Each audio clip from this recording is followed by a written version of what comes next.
I hope अभी आपका ये जो कॉन्सेप्ट है वो बिल्कुल क्लियर हो गया होगा and if you have still any question you can leave in the comment section. We will be together in the next video lecture. Hello dear viewers, welcome to my channel.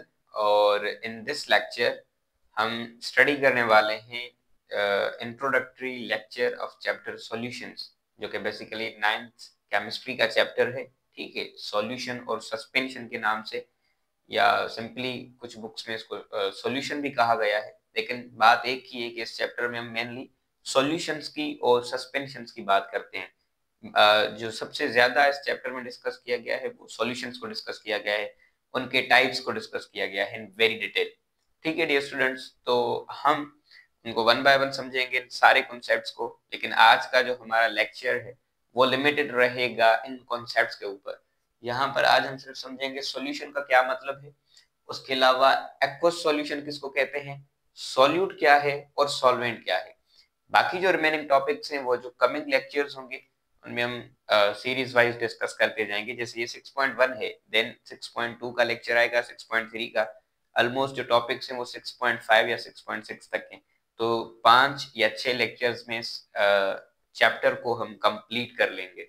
Okay, so we are starting from very basic के what is a solution, और इस lecture के and में हम जो है वो practical करके भी समझ लेंगे। जो मेरे पास अवेलेबल थी चीजें, उनसे मैंने एक सॉल्यूशन बना के आपको एक्सप्लेन करूंगा। खैर, अभी आते हैं जो थ्योरेटिकल कॉन्सेप्ट्स हैं उन पर। तो व्हाट इज अ सॉल्यूशन, ठीक है, बेसिक से शुरू करते हैं, अभी इन थ्योरेटिकल चीजों पर आते नहीं है। आपने ऐसा किया होगा कि अभी तो रमजान चल रहा है, तो आपने इस चीज को एक्सपीरियंस किया होगा कि हम ना जब शरबत बनाते हैं तो क्या करते हैं, सबसे पहले हम पानी लेते हैं और उसमें हम शुगर को डिसॉल्व करते हैं, क्योंकि शरबत तो मिठाई बनाएंगे तो उसको हम डिसॉल्व करेंगे।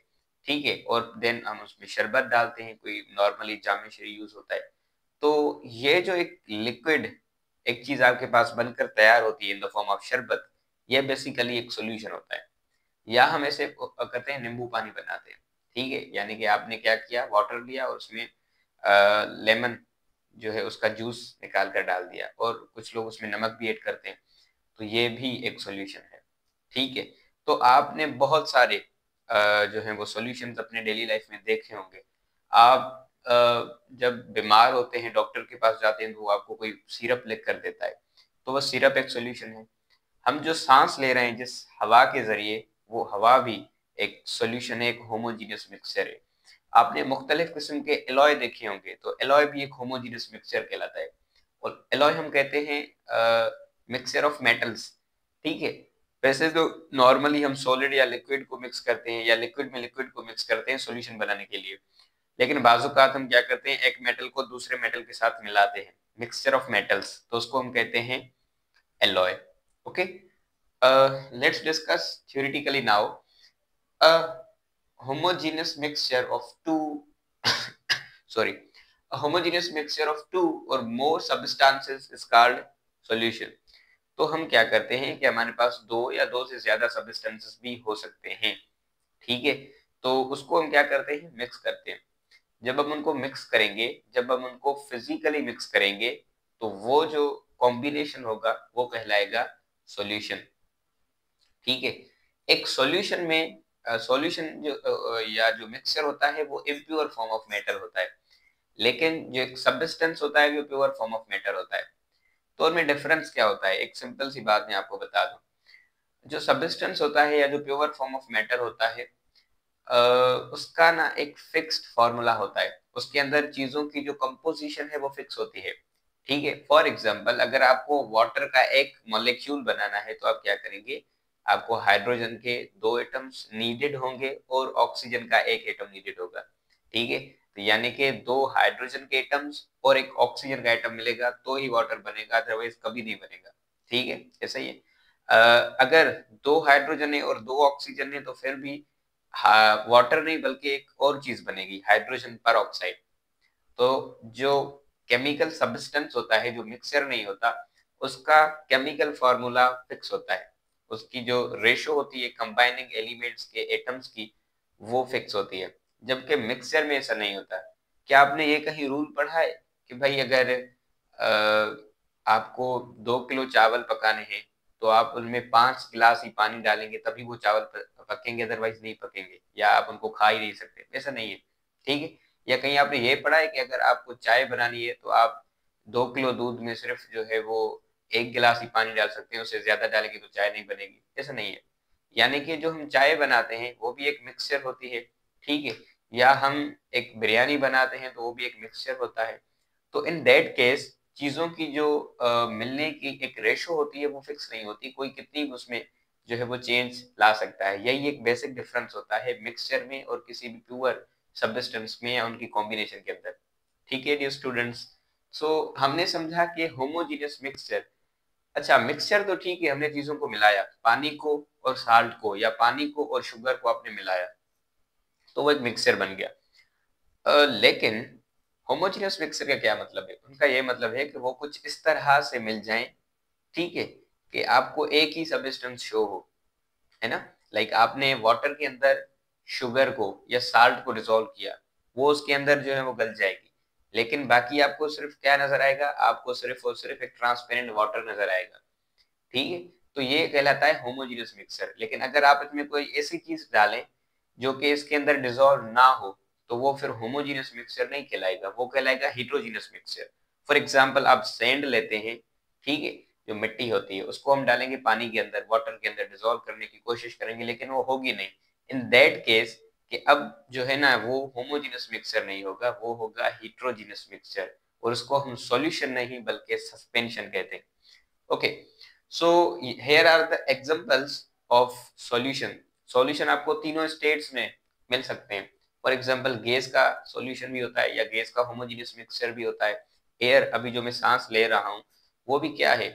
एक मिक्सचर है गैसेस का, लेकिन होमोजेनियस मिक्सचर है। क्या आपको ऐसा लग रहा है कि हाइड्रोजन किसी एक जगह पर नजर आ रही हो और नाइट्रोजन किसी एक जगह पर, और उसके अलावा ऑक्सीजन या कार्बन डाइऑक्साइड आपको कहीं और नजर आ रही हो? एयर पूरी की पूरी ट्रांसपेरेंट है, हम उनके अक्रॉस देख सकते हैं, और वो एक होमोजेनियस मिक्सचर है। तो air is a solution of gases solution, gas की फॉर्म में जो सॉल्यूशन होता है।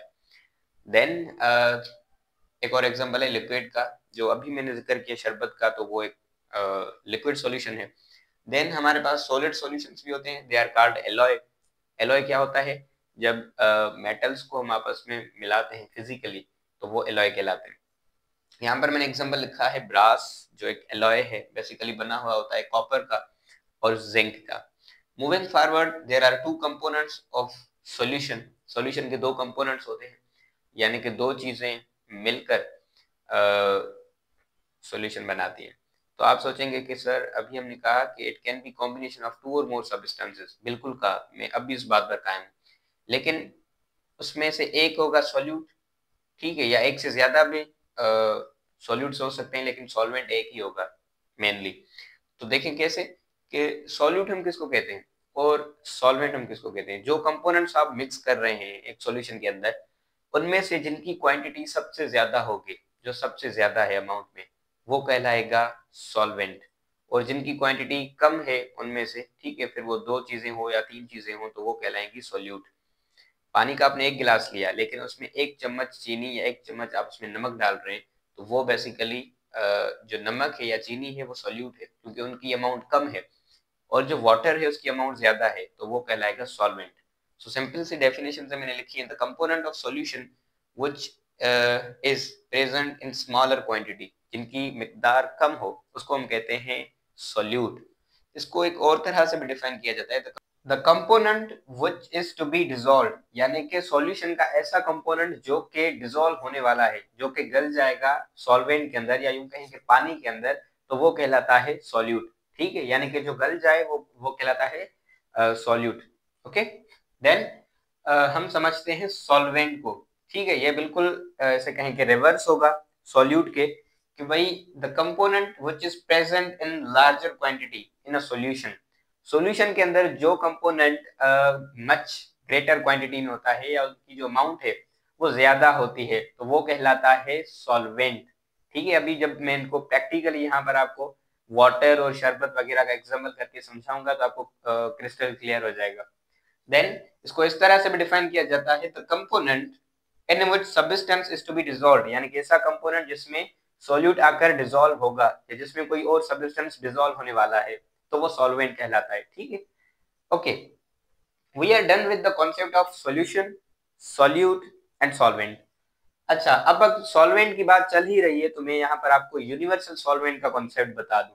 बेसिकली यूनिवर्सल सॉल्वेंट का जो टाइटल है वो वाटर को दिया जाता है, बिकॉज वो एबिलिटी रखता है बहुत सारे डिफरेंट टाइप के सॉल्यूट्स को डिसॉल्व करने की।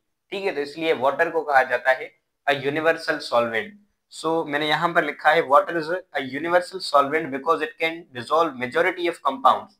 जैसे कि NaCl को भी डिसॉल्व कर सकता है, शुगर को डिसॉल्व कर सकता है, HCl को डिसॉल्व कर सकता है, तो ये बहुत सारे सॉल्यूट्स को डिसॉल्व कर सकता है।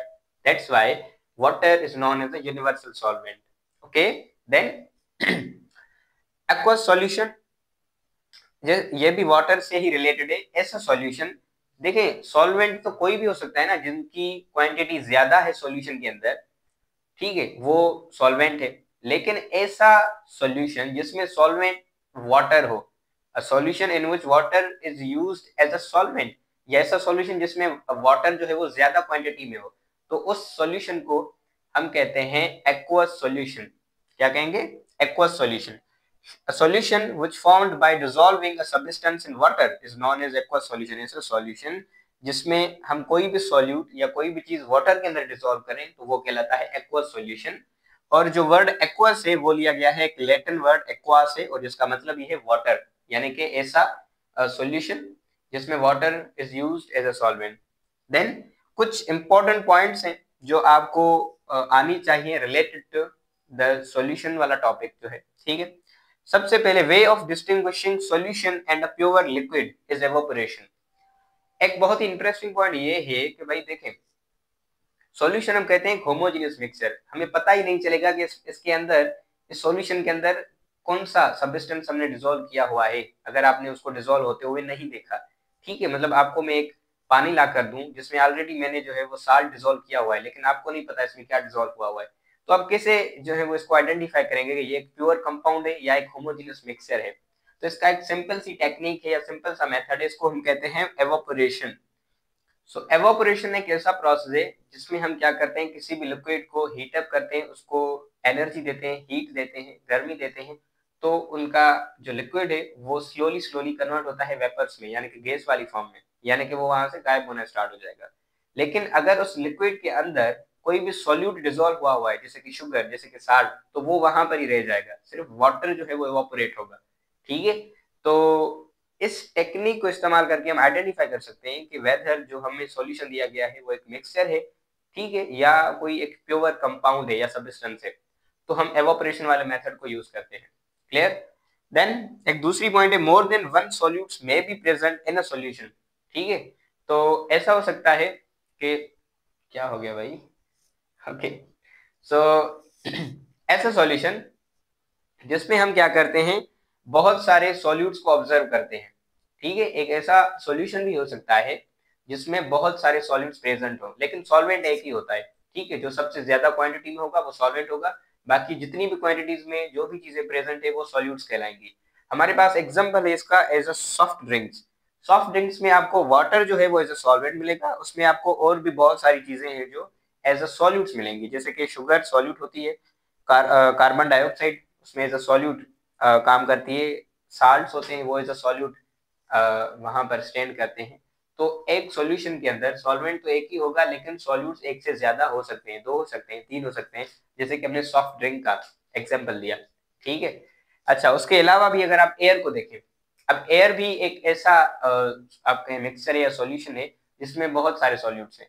देखें, एयर के अंदर पहली बात तो ये कि सॉल्वेंट कौन सा है, तो जिसकी सबसे ज्यादा परसेंटेज हो, और हमें पता है नाइट्रोजन की सबसे ज्यादा परसेंटेज है, तो एयर में नाइट्रोजन को आप ऐसा सॉल्वेंट कंसीडर कर सकते हैं।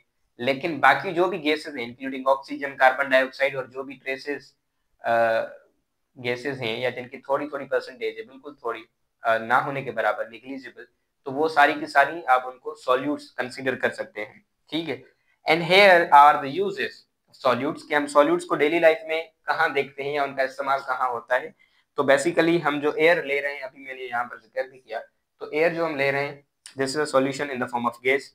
सॉफ्ट ड्रिंक्स सॉल्यूशन की फॉर्म में होती है, जूसेस सॉल्यूशंस के फॉर्म में होते हैं, शैम्पू है, पेट्रोल, नेचुरल गैस जिससे घर में हम आग जलाते हैं और खाना पकाते हैं, और कोई भी हमें जो है वो डॉक्टर जो सिरप प्रिस्क्राइब करता है तो वो एक सॉल्यूशन होती है। जो कुकिंग यूटेंसिल्स होते हैं घर में खाना पकाने वाले जो बर्तन होते हैं वो भी सॉल्यूशंस होते हैं, लेकिन सॉलिड की फॉर्म में, जिनको हम एलॉय भी कह सकते हैं। सर्जिकल टूल्स जो है वो डॉक्टर्स यूज करते हैं, या म्यूजिकल इंस्ट्रूमेंट्स, ये सारे के सारे जो है वो सॉल्यूशंस के एग्जांपल हैं इन 3 डिफरेंट स्टेट्स। गैस वाला सॉल्यूशन भी हो सकता है, लिक्विड वाला भी और सॉलिड वाला भी। Is that clear? सो अब हम चलते हैं अपनी प्रैक्टिकल एक्टिविटी की तरफ, जिसमें हम सॉल्यूट, सॉल्वेंट और सॉल्यूशन, एक्वा सॉल्यूशन का कॉन्सेप्ट जो है वो और भी मजीद क्लियर करने वाले हैं। So let's go for the activity.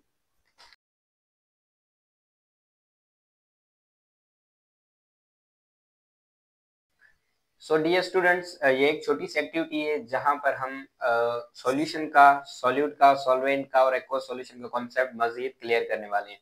सबसे पहले यहाँ पर मेरे पास दो चीजें हैं, ठीक है। वैसे तो यहाँ पर मैंने उनको मार्क करके रखा हुआ है कि इनमें से सॉल्यूट कौन सी है और सॉल्वेंट कौन सी है, लेकिन अभी आप भी बता सकते हैं बाय रीडिंग देयर डेफिनेशंस, ठीक है। भाई शरबत के लिए नहीं आया। ओके, सो यहाँ पर मेरे पास शरबत है और यहाँ पर मेरे पास है वाटर। इनमें से हम सॉल्यूट और सॉल्वेंट किसको कहेंगे? एज पर द डेफिनेशन, जो कि ज्यादा अमाउंट में है वो है सॉल्वेंट, और जो कम अमाउंट में है वो है सॉल्यूट। सो डेफिनेटली अब शरबत तो इतनी हमें देने वाली थी नहीं, तो ये कम ही मिला, जैसे सॉल्यूट, और जो ज्यादा अमाउंट में है वो है सॉल्वेंट, ठीक है। तो बेसिकली ये है solvent and this is solute. Okay, then अब यहाँ जो सॉल्यूशन बनने वाला है, मैं पहले ही आपको बता दूं, इसको हम एक्वा सॉल्यूशन कहेंगे क्योंकि इसमें वाटर यूज होगा as a solvent. So this is aqua solution. So यहाँ पर हमारा कॉन्सेप्ट क्लियर है, एक्वा सॉल्यूशन क्या है, सॉल्यूट क्या है और सॉल्वेंट क्या है। अभी हम इनको मिक्स करने वाले हैं, ठीक है। सो बेसिकली ये है सॉल्यूट। अब ये जो है ना ज्यादा डेंस है, तो मैं इसको यहाँ सॉल्वेंट में नहीं डालता, बल्कि सॉल्वेंट को इसमें डालता हूँ। सो ये हमारे पास सॉल्वेंट वाटर है। जब हम इसको क्या करेंगे, मिक्स करेंगे इसमें जामी शीरी के अंदर या शरबत के अंदर, तो आप देख सकते हैं कि ये बिल्कुल एक ही फेस का होमोजीनियस मिक्सचर बन गया, ठीक है। अब हम इसको और भी थोड़ा सा अच्छे से मिक्स करते हैं ताकि आपका कॉन्सेप्ट मजीद क्लियर हो जाए। तो अभी आप यहाँ पर देख सकते हैं कि ये जो लिक्विड बन गया, ये एक होमोजीनियस मिक्सचर कहलाएगा। उसका रीजन ये है कि यहाँ पर पार्टिकल्स बिल्कुल अच्छे से मिक्स हो गए और एक ही फेस शो कर रहे हैं, ठीक है, और एक ही शेप भी दिखा रहे हैं। ऐसा नहीं होगा कि आपको शरबत अलहदा नजर आए और वाटर अलहदा नजर आए, ऐसा नहीं होगा। आपको बिल्कुल एक ही शेप नजर आ रही होगी, एक ही लिक्विड नजर आ रही होगी, जबकि ये दो अलग अलग चीजें हमने मिक्स की हुई है, ठीक है। तो ये बेसिकली क्या कहलाएगा, ये कहलाएगा एक solution. This is a solution जिसमें वाटर को हमने एज अ सॉल्वेंट यूज किया, तो आप इसको एक्वा सॉल्यूशन भी कह सकते हैं। और यहाँ पर जो शरबत है वो बेसिकली सॉल्यूट है। सो आई होप आपका जो कॉन्सेप्ट है regarding solution, solute, solvent and aqua solution वो बिल्कुल क्रिस्टल क्लियर होगा। आई होप अभी आपका ये जो कॉन्सेप्ट है वो बिल्कुल क्लियर हो गया होगा। And if you have still any question, you can leave in the comment section. We will be together in the next video lecture. Till then, take care of yourself and your family. Thank you.